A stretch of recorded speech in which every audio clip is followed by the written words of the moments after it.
Bu, saya di sini dari mahasiswa Stasiun Water Magelang. Perkenalkan, nama saya Ambarwati. Saya dari Prodi Ekonomi Syariah semester 7. Di sini saya akan melakukan wawancara dengan Ibu terkait Bank BNI Syariah, Bu, mengenai pembiayaan. Karena Ibu di bagian pembiayaan. Iya.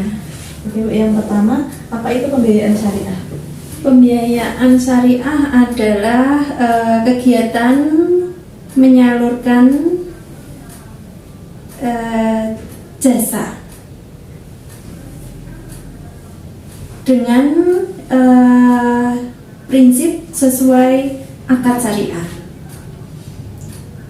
Karena mungkin di tempat lain itu kan beda ya, bukan pembiayaan. Sedangkan di pembiayaan itu kan kita lebih cenderung ke jasa atau komoditas. Itu gitu.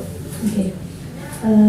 Kalau manajemen pembiayaan syariah di BNU sendiri bagaimana? Karena kan dalam satu perusahaan kan tetap ada manajemen. Ya, itu pasti, karena kalau apa yang namanya manajemen itu kan kita memang di Bank BNU ini ada dua kubu ya, ada dua tim bisnis. Itu yang satu adalah untuk mencari dana atau funding. Yang kedua adalah dari kubu pembiayaan atau pelemparan. Jadi ada untuk menghimpun dan menyalurkan. Sedangkan kita ini kan sebenarnya hanya untuk sirkulasi saja, untuk menghimpun dan menyalurkan. Seperti itu manajemennya sih. Ya, kita himpun dari masyarakat, masjid, nasabah umum di pasar dan lain sebagainya. Berarti dari pihak funding itu yang turun ke lapangan untuk mencari. Iya. Sedangkan nanti pembiayaan kita salurkan bisa untuk pembangunan sekolah, untuk sarpras, untuk pembelian mobil, rumah dan sebagainya. Gitu.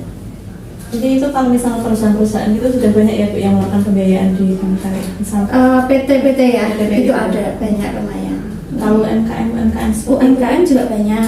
Ya, kita memang harus balance ya antara perusahaan yang besar, misalkan developer, terus harus ada yang UMKM, ada yang di bidang pembiayaan guru, khusus guru gitu juga kita ada. Iya, kita produknya macam-macam. Selanjutnya Bu, apa saja akad pembiayaan yang digunakan oleh BNU? Nah, di sini banyak sih sebenarnya. Kalau akad pembiayaan kan memang banyak, cuman kita yang sering dipakai di sini kan cuman ada beberapa, ada murabahah, musyarakah, mudharabah, multijasa, qard. Padahal ada juga istisna, ijarah dan lain-lain kan. Sama yang sering dipakai kafalah multijasa itu. Nanti yang sering digunakan, yang paling banyak nasabah yang menggunakan apa? Murabahah sama. Kalau paling banyak itu kalau nominal atau ini. Kalau nasabahnya Bu? Kalau nasabahnya di murabahah ya. Iya. Kalau nominal itu memang banyaknya di musyarakah karena memang kan besar-besar kalau PT gitu ya. Iya. Terus kalau di Bank BNI itu dalam melakukan pembiayaan itu ada jaminan nggak Bu? Kan sekarang ada ya bank yang tidak akan menerapkan jaminan seperti itu. Kita ada dua produk. Kalau untuk yang umum kita pakai agunan. Kalau yang tidak pakai agunan itu yang khusus untuk guru-guru di bawah naungan ma'arif, baik guru MI, SD ataupun MA yang di bawah naungan ma'arif ataupun ponpes, itu kita tidak memakai agunan, hanya surat kuasa potong gaji, itu tanpa agunan. Jadi ada dua itu. Oke. Iya. Kalau selain itu Bu, biasa kalau yang untuk umum itu jaminan yang bisa digunakan itu apa aja Bu? Untuk yang tidak bergerak itu sertifikat tanah. Itu harus sudah sertifikat atas nama sendiri. Kemudian kalau untuk yang barang bergerak itu mobil atau sepeda motor. Kemudian prinsip apa yang digunakan oleh Bank BNU, prinsip manajemen pembiayaan?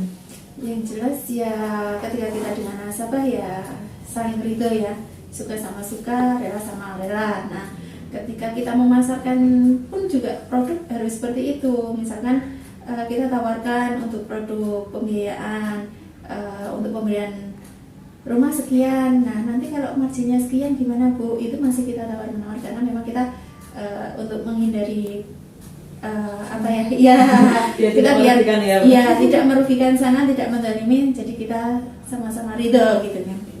Terus Produk pembiayaan tadi udah nih Bu, ada banyak itu. Kemudian eh, apa saja sih kelebihan, kelemahan, peluang dan ancaman dari manajemen pembiayaan yang diterapkan oleh Bank BNI tadi? kalau kelebihannya kita itu kan ada produk yang spesial untuk MBC. Itu ada untuk pembangunan gedung MBC dan untuk mobil sosial. Nah, itu kita punya kurnya kita. Jadi ada yang setara kurnya BNO lah. Itu murah sekali. Itu spesialnya ya. Iya. Kalau yang untuk kelebihannya. Kalau dari segi kelemahannya apa ya? Kalau kita ya selama ini kita belum melihat ada kelemahan di manajemennya. Ketika kita jalannya sudah sesuai real, insya Allah kita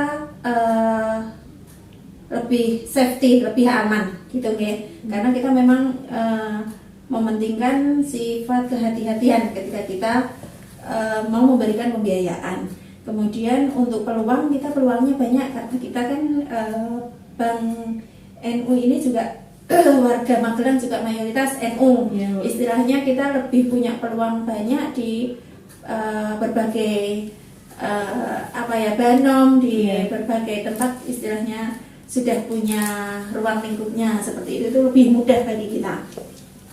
Kemudian untuk ancaman sendiri karena kita tidak memungkiri karena kita masih bank kecil, kita belum seperti bank-bank besar yang sudah mempunyai ATM, sudah punya mobile. Nah, ini masih menjadi ancaman bagi kita. Jadi kita memang BNU baru mulai untuk upgrade yang sudah terrealisasi. Untuk saat ini kan upgrade sudah ada, virtual account juga sudah ada. Jadi nanti perkembangannya step by step, ya bisa setara dengan seperti BSI dan ya. lain-lainnya, Bu. Kemudian kalau kelebihan, kelemahan, peluang dan ancaman dari produk-produk pembiayaan, kan tadi ada banyak banget gitu. Ya, kalau dari produk sendiri yang namanya murabahah, musyarakah itu kan kita memberikan modal kan bagi pengusaha. Nah, ya peluangnya ketika yang namanya kita memberikan usaha, modal usaha, ketika usaha itu jalan, pasti kita akan mendapatkan keuntungan itu akan duanya. Tapi dari segi resiko, ketika usaha itu tidak jalan, maka kita juga akan ikut kerugian tersebut. Nah, itu memang timbal balik ya, karena yang namanya pembiayaan syariah ya harus beresiko gitu kan, nggak boleh yang tidak ada resikonya. Kemudian kalau dari segi murabahah itu kita lebih safety ya kalau murabahah, karena kita memang sudah menentukan untuk kita belikan harga sekian dengan margin keuntungan sekian, itu sudah kita akadkan di depan gitu. Kemudian nanti kan tadi kan juga membahas kita mengenai bagi hasil ya, Bu. Ya. Nah, cara di Bank BNI sendiri kalau untuk menentukan bagi hasil itu bagaimana, Bu? Apakah udah ada seperti peraturan sendiri? Misal di Bank BNI itu ditetapkan berapa persen, kemudian nanti ditawarkan kembali dengan nasabah atau bagaimana, Bu? Kalau selama ini kita lihat dulu ya usahanya seperti apa, terus dari pendapatannya itu per bulan berapa. Nah, itu baru kita nanti nego di bagi hasilnya, kita berapa persen, mana berapa persen. Itu kalau kita sudah tahu nih, oh dia punya bagi hasil sekian, jadi ketika ada nasabah A dan B dengan pembiayaannya sama, belum tentu untuk prosentase bagi hasilnya itu sama. Iya. Berarti ditentukan setelah melakukan survei. Yang jelas ya nanti kita tawarkan, nawar itu biasanya. Kemudian, Bu, syarat administrasi harus dilengkapi oleh nasabah untuk melakukan pengajuan pembiayaan di Bank BNI. Yang pertama itu fotokopi KTP kakak suami istri, kedua fotokopi kakak, ketiga fotokopi surat nikah, keempat NPWP, kelima agunan, misalkan BPKB ya berarti dengan STNK. Kalau sertifikat berarti ditambah dengan NCOP. Kemudian kalau secara umumnya itu ya, Ya. walaupun nanti ketika kita survei banyak sekali yang Tidak. harus dilampirkan. Gitu. Nah, terus kan tadi kan apa namanya ada fotokopi KTP suami istri ya. Iya. Kalau misalnya ada yang belum berkeluarga Bu, tapi melakukan pembiayaan seperti itu. Kalau memang dia dirasa mampu, sudah mempunyai kapasitas dan dia juga sudah cukup hukum, itu boleh sendiri. Ketika kita merasa kita survei orangnya dalam kondisi istilahnya karakter bagus. Cuman kalau masih meragukan itu kita lebih safety-nya nanti ada salah satu orang tua yang mengetahui, karena nanti sebab akibat ketika anak ini kenapa-napa otomatis nanti orang tua kan yang akan mengcover. Itu lebih amannya dengan orang tua, walaupun sebenarnya dia sudah mampu sih gitu kan. Itu tergantung kita nanti pas surveinya seperti apa. Iya Bu. Tapi apakah dalam pembiayaan selama ini ya Bu ada yang apa namanya misal dia belum dia udah berkeluarga tapi misal tinggal sendiri terus tiba-tiba orangnya meninggal atau gimana itu kan Ada, cuman kan kita selama ini memakai asuransi ya. pakai asuransi Ya, Bu? asuransi jiwa. Jadi ketika sudah meninggal ya kita cover ke Asuransi. asuransi. Jadi ahli waris sudah tidak menanggung lagi. Jadi kerja juga ya Bu di sini ada asuransi ya, kayak gitu. Harus ya, kita memang sarankan ketika pembiayaan itu sebisa mungkin diasuransikan. Jadi nanti tidak menjadi beban keluarga. Iya Bu. Kemudian pertimbangan apa sih Bu yang digunakan oleh Bank BNU untuk menyatakan bahwa usaha tersebut itu layak untuk diberi pembiayaan? Kelayakan usaha itu biasanya kita lihat dulu dari track recordnya dia, perkembangannya dari tahun ke tahun itu kita lihat, kemudian 3 bulan terakhir itu seperti apa. Jadi nanti kita hitung untuk kapasitasnya. Ketika dia diberi kapasitas sekian, itu nanti mampu atau tidak itu nanti dengan laporan keuangan itu. Laporan keuangan itu biasanya yang kita minta adalah neraca sama mutasi rekening. Jadi biar balance. Benar nggak? Kalau neraca tok nanti di mutasi rekening tidak mencerminkan, itu kan bisa kelihatan. Seperti itu. Jadi kita lihat dulu sebelum kita survei, biasanya kita minta dulu kan berkas-berkasnya masuk nggak untuk kapasitas dan lain sebagainya. Walaupun nanti kita tetap survei, tapi sudah ada gambaran untuk cash flow-nya dia mampu atau tidaknya, kapasitasnya masuk enggak, itu dari situ. Tapi kalau misal ada pembiayaan tapi itu tuh belum lama berdiri Bu, misal baru 1 bulan atau baru saja mau mendirikan usaha kayak gitu apa? Kalau kita rata-rata yang sudah jalan ya, minimal 2 tahun sudah usahanya sudah jalan. Kecuali memang itu milik Banom atau memang di bawah naungan NU yang itu memang butuh support dari kita dari nol. Kayak Nomad itu kan memang anak cabang dari PCNU kan, bisnis usahanya PCNU. Nah itu bisa dia baru jalan berapa bulan atau kita yang biaya dari nol pun itu bisa, karena memang itu spesial yang tadi yang kita yang khusus spesial untuk kurnya gitu. Jadi memang untuk mulai usaha lah istilahnya. Kur kan memang untuk usaha nih. Ya. Kemudian Bu, di Magelang sendiri kan sudah banyak sekali ya seperti PMT, kemudian juga ada yang besar seperti BSI. Nah itu kan inovasi apa sih yang dilakukan oleh Bank BNU biar nasabah itu tetap mau melakukan pembiayaan di BNU Bu, dengan berbagai macam lembaga keuangan yang ada di sini? Ya, kalau dari BMT jelas ya kita memasarkannya lebih enak karena kita kan di lingkup BPR, yang BPRS itu pasti sudah punya LKS, lembaga penjaminan itu LPS itu lembaga penjaminan simpanan. Nah ketika kita sudah punya LPS itu lebih mudah, karena ketika bank nanti kalau nabung di kita di BNU itu maksimal 2 miliar itu pasti dijamin LPS, dan ketika kita nanti ada apa-apa pasti ada yang menanggung dari pemerintah. Nah itu lebih mudah kalau dibandingkan dengan yang BMT. Cuman kalau dari segi yang bank-bank besar, kita memang di sini harus ekstra karena kita menawarkannya kan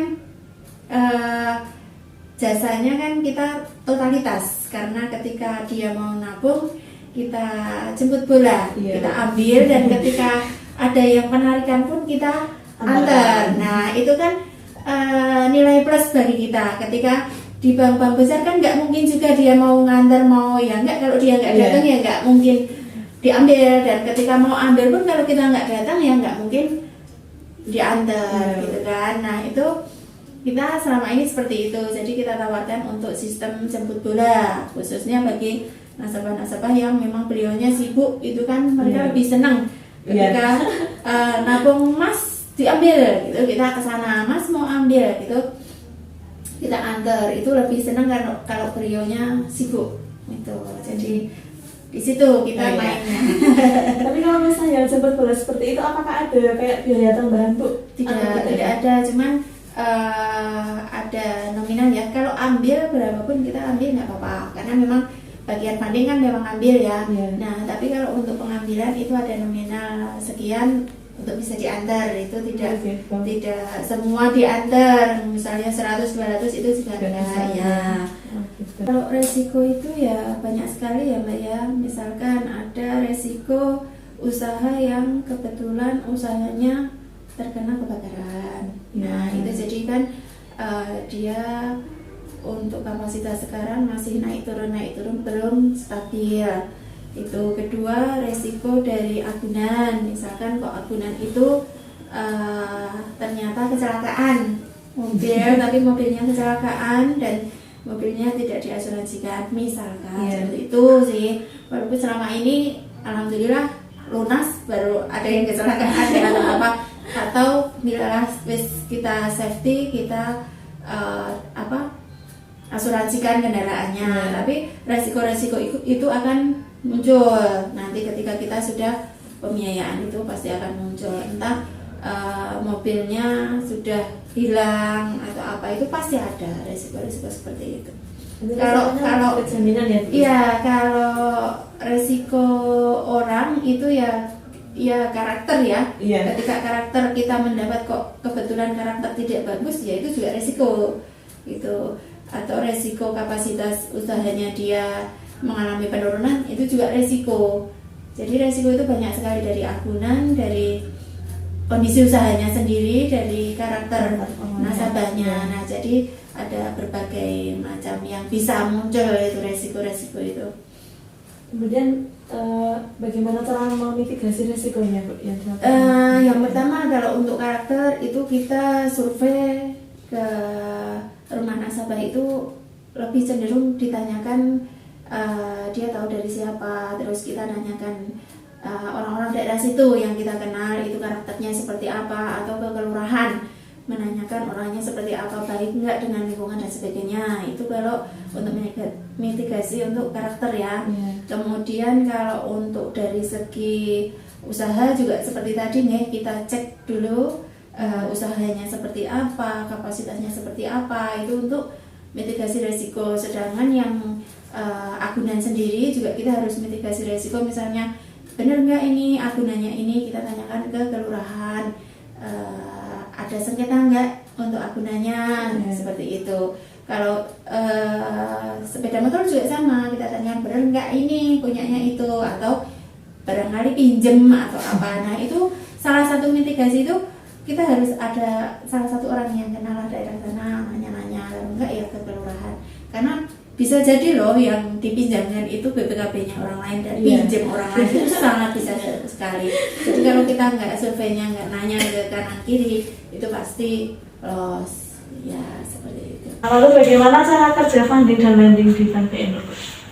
Untuk kerja funding sendiri, karena dia tugasnya untuk menghimpun dana, berarti dia akan mencari dana baik dari segala linear sekolahan, pondok, masjid, koin, ataupun pengusaha-pengusaha ataupun pasar, itu semua yang mengkolek adalah funding. Sedangkan untuk lending sendiri kan dia kerjaannya adalah mencari nasabah untuk pembiayaan.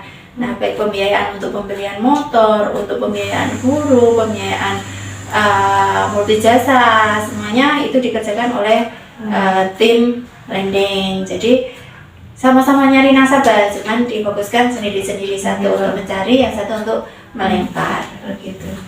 Kemudian Bu, berapa jumlah nasabah pembiayaan di Bank BNI? Kalau nasabah sendiri untuk pembiayaan kita masih sedikit ya, di angka 386 nasabah pembiayaan. Walaupun kalau untuk tabungan sudah beribu-ribu, Iya. kalau untuk pembiayaan masih sedikit sih. Gitu. Kemudian Bu, berapa tingkat NPF atau not performing financing di Bank BNI dalam kegiatan terakhir ini Bu? 2021 itu 3,5, 2022 5,20, kemudian 2023 ini 6,58. Jadi selama ini menurun atau meningkat Bu? Meningkat ya. Meningkat. Dulu menurun, terus sekarang meningkat lagi. Ini masih karena kita ada kendala beberapa kali itu remedial, memang bagian untuk menyelesaikan masalah ini kan keluar. Iya. Jadi kita ini masih buka lowongan ini kalau untuk remedial, karena memang NPF kita sudah mulai naik ya. Karena kebetulan masih kosong ini bagian ini. Oke Bu, terima kasih atas waktunya. Mohon maaf saya mengganggu Ibu lagi kerja ini.